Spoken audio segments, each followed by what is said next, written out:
This is Wintergirls 26. As I walk in, stayed late for detention, thank you. No, sir, it won't happen again. Yes, this is hard on all of us. Jennifer heads out. Your father promised to do the grocery shopping today, she says as I hang up my jacket in the front hall closet. Let me guess, he's still at the library and he's not answering his phone. He left it on the dresser. This damn book is killing him. She looks like she wants to say more but doesn't. I'm on my way to the store. You need me to do anything?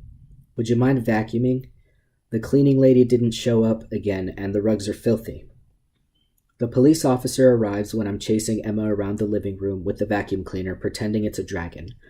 I hand over the deadly creature to her and answer the door. The cop introduces herself, Detective Margaret Greenfield, and asks if she can come in. I didn't kill Cassie.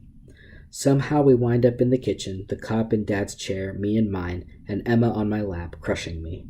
I didn't kill her. Just a few questions, the detective says.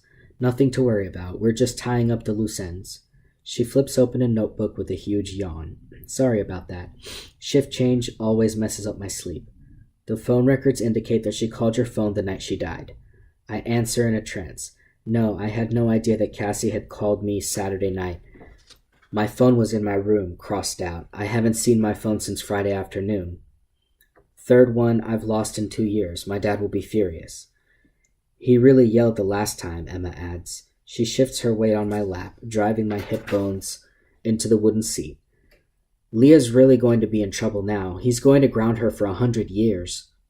If we can get back to Miss Parrish, the detective says. I put my finger on Emma's lips. Shh.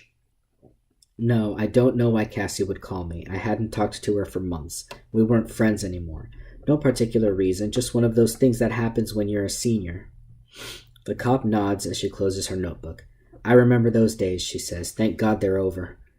Can you tell me what happened to her? I ask. No, I'm sorry. If you think of anything, here's my number. She hands me a card. Tell your parents to call me if they want. Like I said, this is nothing to worry about. We just want to close the book on this one.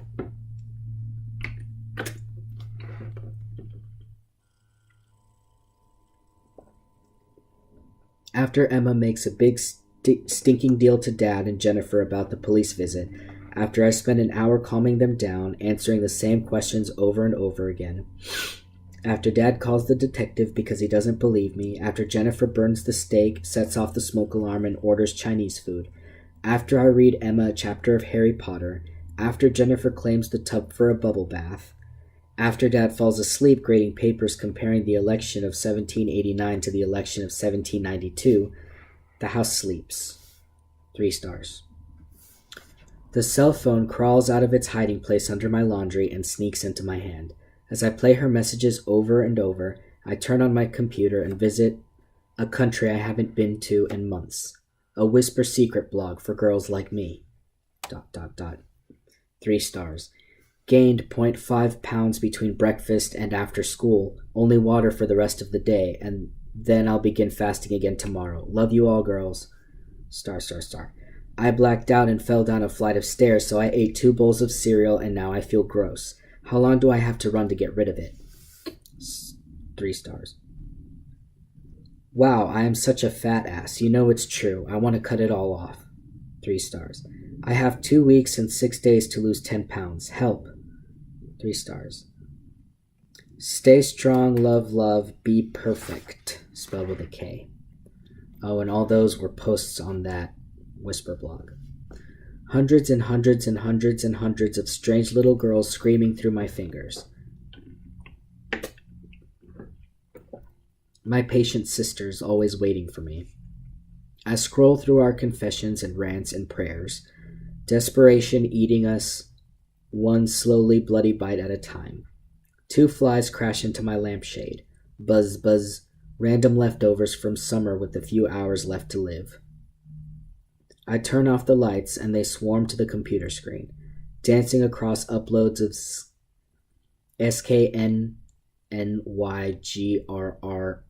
ribs and hips and collarbones, bones pulled out of their skin and laid on top so they can dry in the sun, beautiful when seen through the paper wings of out-of-season flies. I turn off everything and crawl into bed. The flies throw themselves against the window with wet, angry noises, then hover above me, waiting to crawl into my mouth.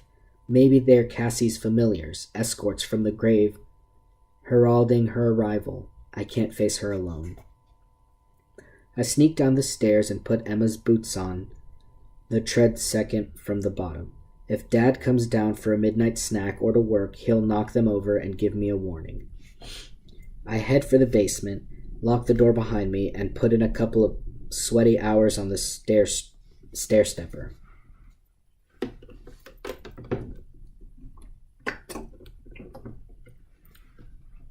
"27. The loudspeaker yanks me out of Friday's English in the middle of a practice test and sends me to Miss Rostov's office. She tells me that my stepmother called and I have to leave school early for an emergency shrink appointment. Why? I ask. Cassie, Miss Rostov says. Talking about it will help. My purse slips off my shoulder. It's been doing that all day. Talking makes things worse. She glances at her screen. You'll miss physics. Oh, I say, hiking up the purse strap. That changes everything. Dr. Nancy Parker smells like cherry cough drops. I sit on her fat leather couch, purse on the floor, and pull the hideous raspberry-colored Afghan over me. She unwraps another Halls. I think she's addicted, crossed out, suffering from a chemical dependency on the red dye. She should explore that issue. She turns on the white noise fan and pops the drop in her mouth. Your parents are concerned that Cassie's death is triggering you. The couch faces a floor-to-ceiling wall of books. They are filled with crap scratched out. None of them is worth reading. There are no fairy tales, no F-A-E-R-I-E, fairy, T-A-I-L-S, tales. No sword-swinging princesses or lightning-throwing gods. The pages of sentences of words of letters might as well be mathematical equations marching to their logical conclusions. Cough Drop Nancy is not a doctor. She's an accountant.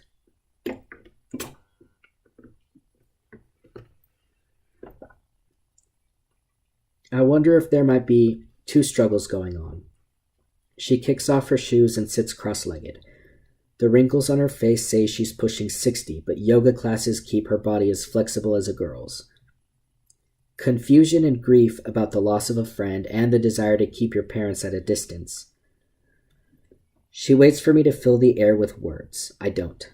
Or I could be totally wrong, she says, and none of this is affecting you in the slightest. Rain pours down the windows.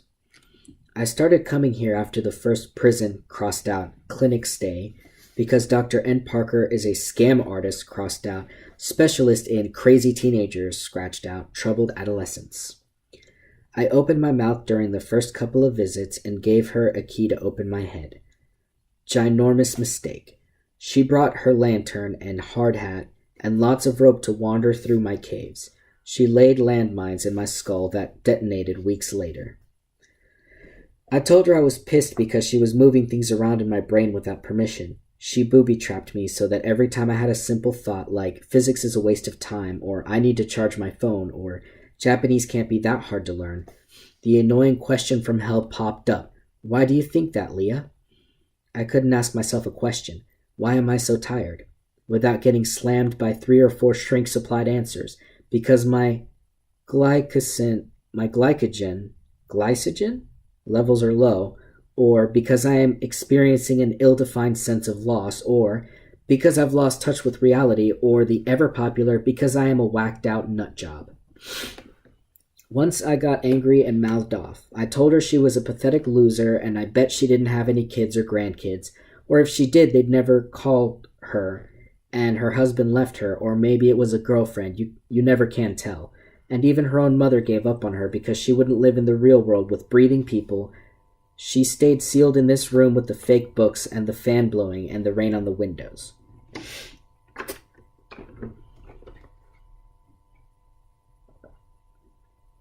Nothing I said made her angry. I couldn't even make her blink. She just asked me to stay in the feeling and keep talking, so I shut up. I used to dream about bringing a knife to therapy and slicing her into pork chop-sized pieces. 10 minutes have gone by. As the couch warms up, I sink deeper into the cushions. The leather creaks. What words are in your head right now, Leah? Pissed, pig, hate. I'd like to hear them. Jail, coffin, cut. You have to work at recovery, Leah. Suspended animation isn't much of a life. My weight is fine. I can bring in Jennifer's stupid notebook if you want. It's not about the number on the scale. It never was. Hungry, dead. 20 minutes spin by. I weave my fingers in and out of the Afghan. She is Charlotte, I am Wilbur. Some girl, useless, delirious. And this pink crocheted nightmare, polyester yarn, is her web. No, she's not Charlotte. She's Charlotte's annoying cousin Mildred, the stupid one, whose webs always break. If my parents had let me invest the money they wasted on this lady, I'd have my own apartment by now.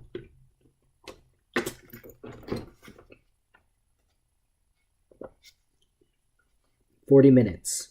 I have plucked stray hairs from at least 7 different people out of the Afghan.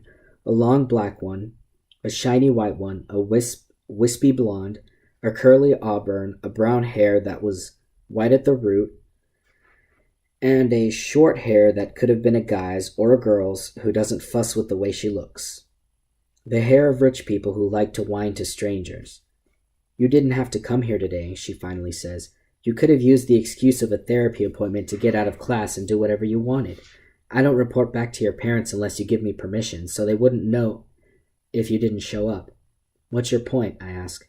"You chose to come." She cracks the knuckles on her right hand and wiggles her fingers. "I think you want to talk about some of this."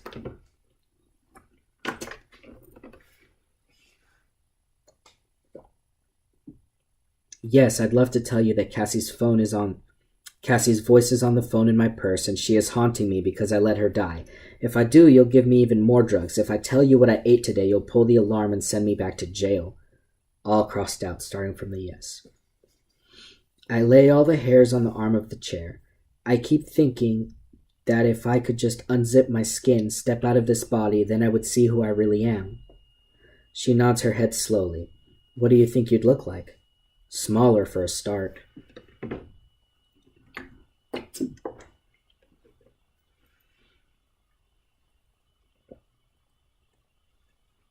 The final 8 minutes march past in silent formation until the timer on her desk dings. "So can I go to the funeral?" I ask. She reaches for her shoes. "Do you understand why you want to go to the funeral?" "To make sure they bury her in concrete so she'll leave me alone," crossed out. "I feel that I need some closure about this." "And the funeral will provide that?" "Yes, that's what I just said," crossed out. "I've given it a lot of thought." The clock ticks by 2 bonus minutes. I roll the hair of the strangers into a ball. "It's a good idea."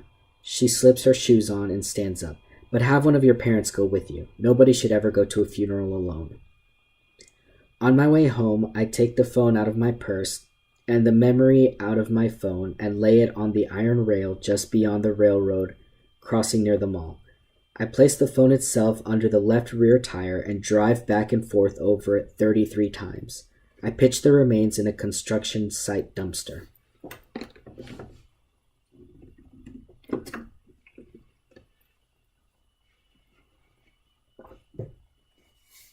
"28. Elijah opens the door to room 115 with the security chain still latched and presses his face into the small place. Excuse me. His eyes are sleep-swollen and confused. "Emma?" he asks. "What's up?" "I don't know how to explain the name thing yet. I brought you pizza, free food." The chain rattles and the door opens all the way. "What's the catch?" The warm mozzarella grease has soaked through the bottom of the box and is leaking into my fingers. I want to lick. Crossed out. I want to throw the box away before it infects me.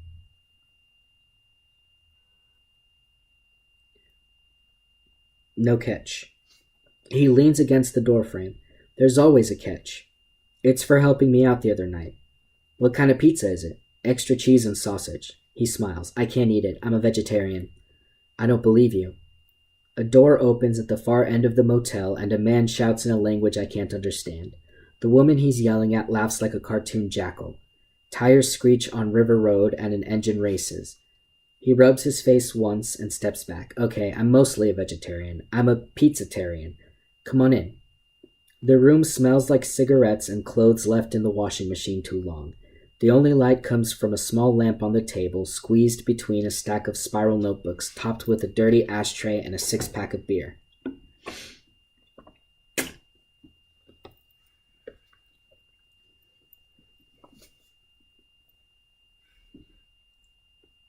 He takes the pizza box from me and puts it on the bed.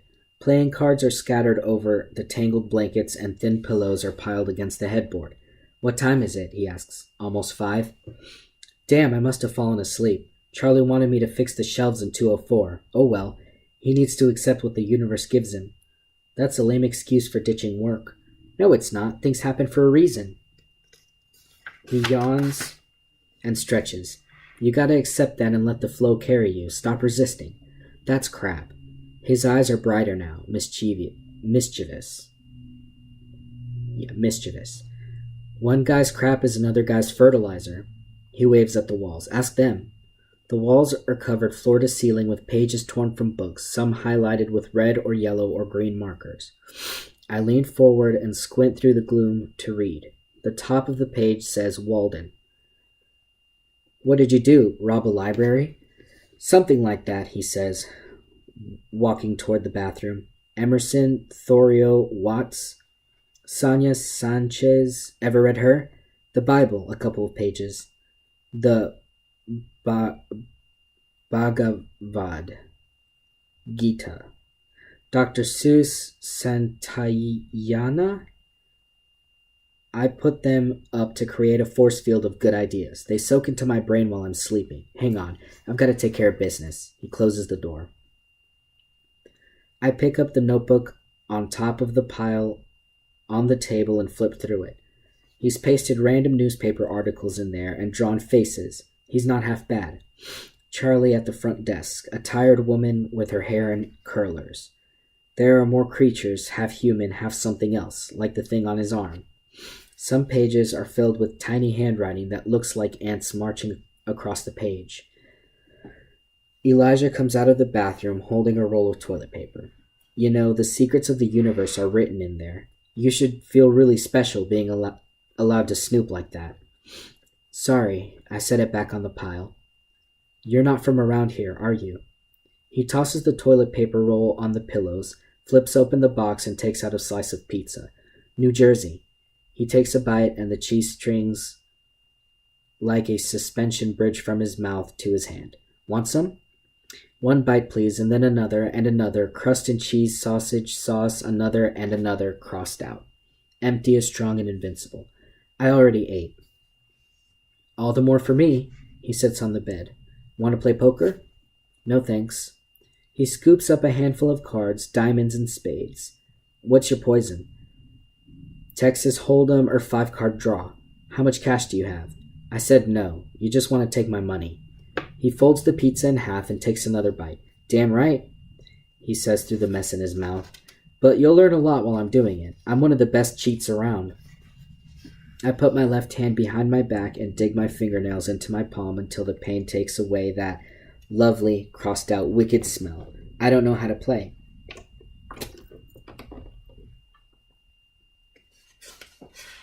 I'm appalled. How old are you? 18. You can vote and join the army, but you can't play poker? Someone has neglected your education, young Emma. He shuffles the cards like a pro. Have a seat. I'll teach you. I take 2 steps toward the door, shaking my head back and forth and fighting a smile. Sorry, the universe is telling me it's time to go home. See? I'm going with the flow, flowing out to the parking lot. Got it. That's cool. Elijah uses toilet paper to wipe tomato sauce off the face of the Jack of Diamonds. Wait, I have a question. You know where I can find a good junkyard? Charlie claims there isn't one in the whole state. That El Camino out there is mine, but it's not going anywhere without a new distributor. You get parts for your car from a junkyard? I ask. Don't you? It's the cheapest way to go, plus it's recycling. My dad might know. I zip up my jacket. I'll ask him. He's good with cars. Cool, thanks. He points to the box. You sure you don't want a piece for the road? Yes, of course I do, crossed out. No thanks. I stand there, waiting. I thought you were going. Elijah pops a piece of sausage in his mouth. Need a goodbye kiss? I'm happy to oblige. No. I drive my fingernails into my palm again for motivation. Look, I say, I have a confession to make. That is not just a thank you pizza. I knew it. He pumps a fist in the air. You've fallen in love with me. You want to have my babies. We'll get a team of horses and a covered wagon, and we'll journey to South America and raise goats. Only in your dreams, I clear my throat. I brought the pizza to bribe you. I can be bribed.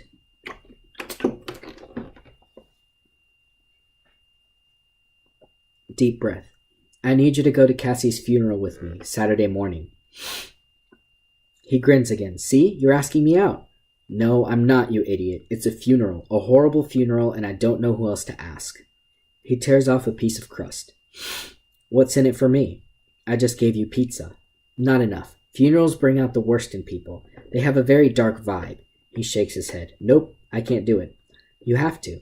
No, I don't. I chew the inside of my cheek. How about a game of cards? If I win, you go with me. What if you lose? I swallow.